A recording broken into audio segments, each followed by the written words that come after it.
Next अध्याय है तृष्णा चिकित्सतम।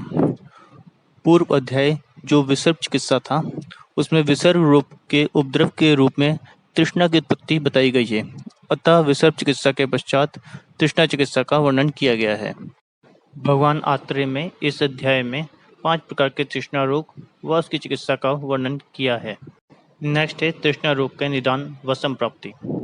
सबसे पहले निदान, अत्यधिक शोक करने से, शोक अर्थात इरिटेशन, भय होने से, श्रम, शोक, क्रोध अथवा लंघन करने के कारण, या अत्यधिक मद्य सेवन करने के कारण, या क्षार, अम्ल, लवण, कटु, उष्ण, रूक्ष एवं शुष्क अन्न के अत्यधिक सेवन से, रस आदि धातु के अत्यधिक क्षय होने के कारण, जीर्ण व्याधि के द्वारा शरीर के अत्यधिक कृश होने जाने से, वमन आदि कर्मों के अतियोग होने से, अत्यधिक आतप सेवन करने से, इन सभी हेतु के अत्यधिक सेवन करने से पित्त व वायु प्रकोपित होकर शरीर के सौम्य अर्थात द्रव धातुओं का शोषण करते हैं। साथ ही रस व स्रोतस, जीवा, मूल, गल, तालु, क्लोम को सुखाकर अत्यंत बलवान ये दोनों दोष वात एवं पित्त तृष्णा रोग को उत्पन्न करते हैं। श्लोक नंबर 8 में तृष्णा रोग के पूर्व रूप। प्राग रूपम मुख शोषो स्वलक्षणम सर्वदा अंबुकाम इत्वम तृष्णानाम सर्वसाम लिंगानाम लाघवम अपाय। अर्थात मुख शोष, मुख का सूखना और तृष्णा रोग के सभी लक्षणों का अल्प मात्रा में होना या अव्यक्त होना, ये तृष्णा के पूर्व रूप है। निरंतर जल पीने की इच्छा का होना, ये इस व्याधि का अपना एक लक्षण है। नेक्स्ट है तृष्णा रोग के लक्षण। मुख शोष, स्वर, भेद, भ्रम, संताप, प्रलाप, अंश स्तंभान अर्थात शरीर में जकड़ाहट का होना, तालु, ओष्ठ, कंठ, जीवा का कर्कश होना, रूक्ष होना, चित्तनाश होना, जीवा का निर्गमन, जीवा का बाहर निकलना, अरुचि होना, बाधिर्यता होना, मर्म स्थान में पीड़ा का होना, शरीर का शिथिल होना, ये तृष्णा रोग के वृद्धि के लक्षण होते हैं। नेक्स्ट अब 5 प्रकार की तृष्णा के विशिष्ट लक्षण बताए जाएंगे। 5 प्रकार की तृष्णा होती हैं: वातज तृष्णा, पित्तज तृष्णा, आमज तृष्णा, क्षयज तृष्णा और उपसर्गज तृष्णा। वातज तृष्णा की संप्राप्ति। कुपित वायु जब शरीर से जलित धातु का शोषण करती है तब व्यक्ति अत्यंत दुर्बल होकर शुष्क हो जाता है और तृष्णा रोग से ग्रसित हो जाता है। वातज तृष्णा का लक्षण: निद्रानाश, शीर्षोभ्रमस तथा शुष्क विरस मुखता च स्रोतो अवरोध इति स्याद लिंगम वात तृष्णाया। अर्थात निद्रा का नाश होना, शिरोभ्रम होना, मुख का शुष्क होना, मुख का स्वाद बदल जाना तथा स्रोतो अवरोध का होना, ये वातज तृष्णा के लक्षण है। नेक्स्ट है पित्त तृष्णा की संप्राप्ति। पित्त के आग्नेय गुण के कारण पित्त जो है उदक धातु में ताप उत्पन्न कर देता है और उदक धातु में ताप होने से शरीर में अत्यधिक दाह के साथ तृष्णा रोग की उत्पत्ति होती है। पित्त तृष्णा के लक्षण: तिक्त आस्यता अर्थात मुख का स्वाद तिक्त होना, शीर्षोदाह होना, शीत अभिनंदिता अर्थात शीत वस्तु की इच्छा का होना, मूर्छा होना, चक्षु, मूत्र एवं पुरुष का पीतवर्ण का होना, ये लक्षण पित्त तृष्णा में पाए जाते हैं। नेक्स्ट है आमज तृष्णा। जो तृष्णा आम के कारण उत्पन्न होती है वह भी आम पित्त जन्य होने के कारण आग्नेय होती है। इसके लक्षण: इस तृष्णा में अरुचि, आद्यमान, कफ प्रसेक, ये लक्षण पाए जाते हैं। नेक्स्ट है क्षयज तृष्णा की संप्राप्ति एवं लक्षण। ये शरीर रसज है अर्थात रस से उत्पन्न हुआ है। रस की उत्पत्ति जल से होती है। रस के क्षय से व्यक्ति को क्षयज तृष्णा की उत्पत्ति होती है।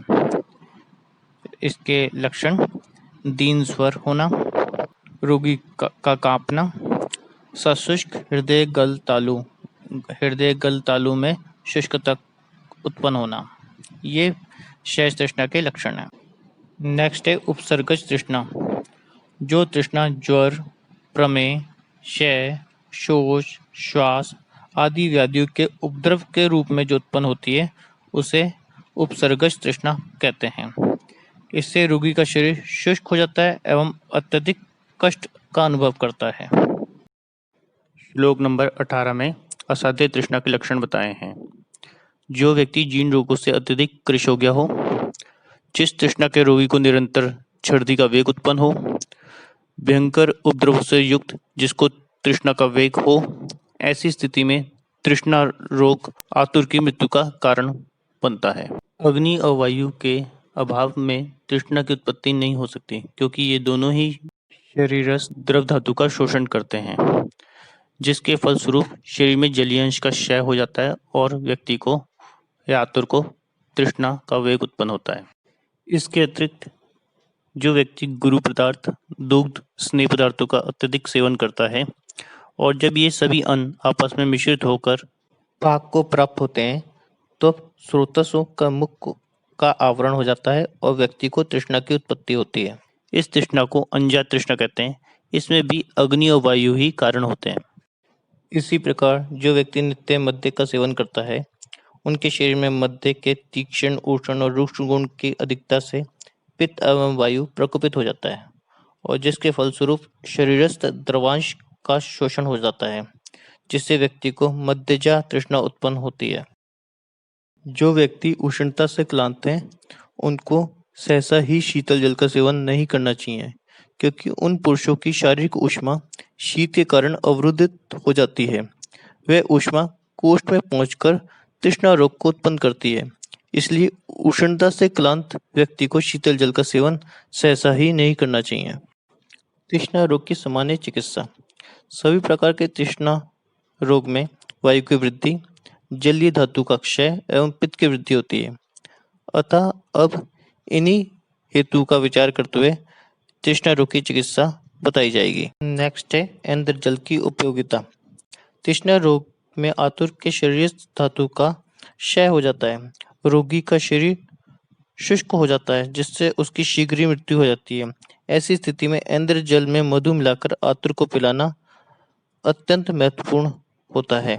इसके अतिरिक्त जो जल अनुरस में किंचित कषाय, तनु, लघु, शीत, सुगंधित, स्वादयुक्त एवं अनभिसंधि अर्थात जो स्रोतों में स्राव न उत्पन्न करे, ऐसे जल पृथ्वी पर होते हुए भी इंद्र जल के समान होते हैं।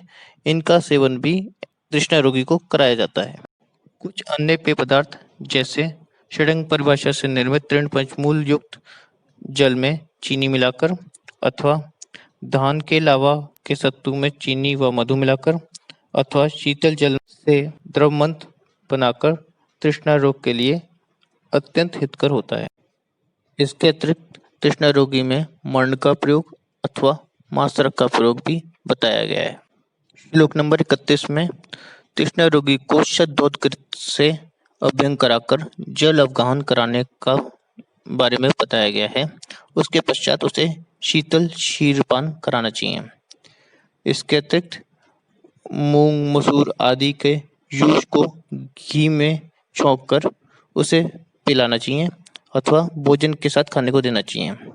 इसके अतिरिक्त मधुरसयुक्त, तिक्तरसयुक्त, शीतवीर्य औषधि एवं जीवनी गण की औषधियों को यथाविधि सिद्ध किए हुए दूध में पीने में, मालिश करने में अथवा परिसेचन में मधु एवं चीनी मिलाकर प्रयोग कराना चाहिए। श्लोक नंबर 33 में तृष्णा रोगी के लिए नस्से का प्रयोग बताया है। जो पूर्व में मधुर, जीवनीय, शीतवीर्य, तिक्तरस वाले द्रव्य से सिद्ध किए हुए दूध से निकाले गए घृत का पान बताया, उस मालिश करने को बताया है, उसी से नस्से का प्रयोग भी कराना चाहिए। इसके अतिरिक्त स्त्री दूध में चीनी मिलाकर भी नस्से का प्रयोग किया जाता है। ऊठनी के दूध में चीनी मिलाकर भी नस्से देने का विधान है। इसी प्रकार गन्ने के रस का नस्से से तृष्णा का शमन होता है। गाय के दूध में गन्ने का रस, गुड़ का शरबत, मिश्री का टुकड़ा, मधु, सिरका, मुनक्का, बिजोरा, नींबू सरस, इनमें से जो भी उपलब्ध हो उसका गंडूस धारण करके तालुशोष भी दूर हो जाता है। श्लोक नंबर 35-36 में कुछ प्रदीप और प्रलेपों का वर्णन मिलता है, जैसे जामुन, वेतस, पंचवल्कल आदि द्रव्यों के कल को घृत में मिलाकर सिर, मुख और हृदय प्रदेश में लेप करने से मूर्छा, भ्रम और तृष्णा दूर होती है। इसके अतिरिक्त दाढ़ी मादी योग को भी सिर पे लगाने का विधान बताया है।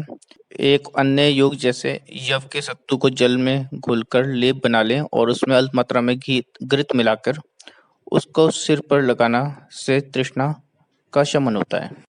तृष्णा शामक कुछ विहार का वर्णन मिलता है, जैसे शीतल द्रव्य जैसे मस्तु व अर्नाल, इन पदार्थों में वस्त्र को भिगोकर रोगी के सिर, हृदय व मुख पर स्पर्श करावें अथवा कुछ देर तक रखें, अथवा कमल के पुष्प की माला अथवा मणियों की माला को धारण करें।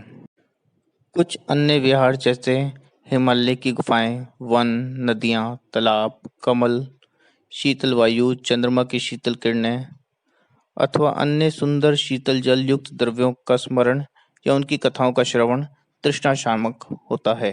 इसके बाद श्लोक नंबर 40 में विशिष्ट चिकित्सा तृष्णा की बताई गई है।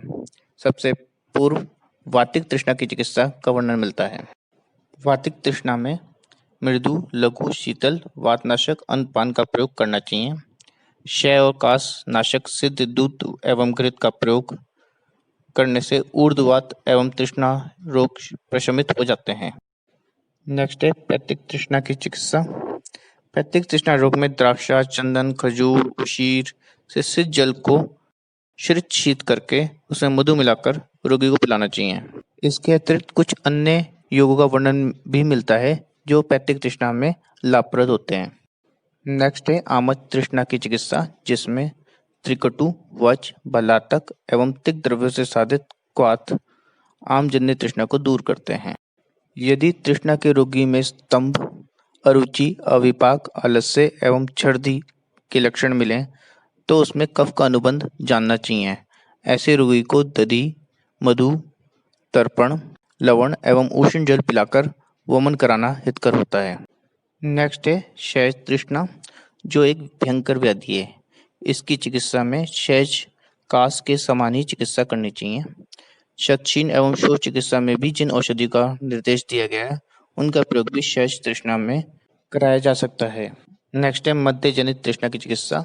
यदि मद्य के अति सेवन से तृष्णा उत्पत्ति हुई हो तो मद्य में आधा पानी मिलाकर उसमें खट्टे अनार के रस, सैंधव, नमक, जावित्री एवं जायफल आदि गंध द्रव्यों को मिलाकर रोगी को पीने के लिए देना चाहिए। यदि शीतजन्य कारणों से अथवा शीतल जल के अत्यधिक स्नान करने से तृष्णा की उत्पत्ति हुई है तो ऐसी अवस्था में रोगी को मद्य अम्बु अथवा गुड़ अम्बु पीने के लिए देना चाहिए। यदि उपवास अथवा स्नेह के अनुचित सेवन के कारण तृष्णा की उत्पत्ति हुई है तो रोगी को तनु यवागु का सेवन कराना चाहिए। यदि गुरु पदार्थों के सेवन से तृष्णा की उत्पत्ति हुई है तो रोगी को वमन कराकर गुरु अन्न का निवारण कराना चाहिए। बलवान तृष्णा के रोगी को सिद्ध तृष्णा नाशक घृतों का पान कराना चाहिए एवं भोजन के रूप में उन आहार द्रव्यों का सेवन कराना चाहिए जो तृष्णा को दूर कर सके। दुर्बल तृष्णा रोगी में घृत द्वारा संस्कारित गोदूध का पान कराएं एवं भोजनार्थ घृत द्वारा छौंका लगाए हुए स्निग्ध मांसरस का प्रयोग करें। अन्य तृष्णा में यदि अत्यधिक स्निग्ध अन्न का सेवन से तृष्णा की उत्पत्ति हुई है तो आतुर को गुड़ अम्बु पिलाना चाहिए।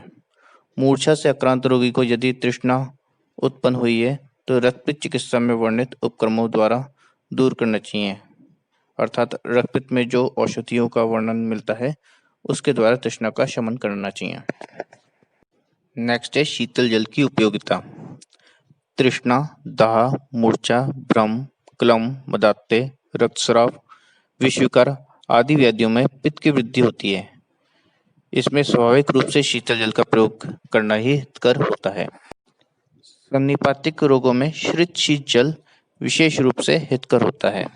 नेक्स्ट है उष्ण जल की उपयोगिता।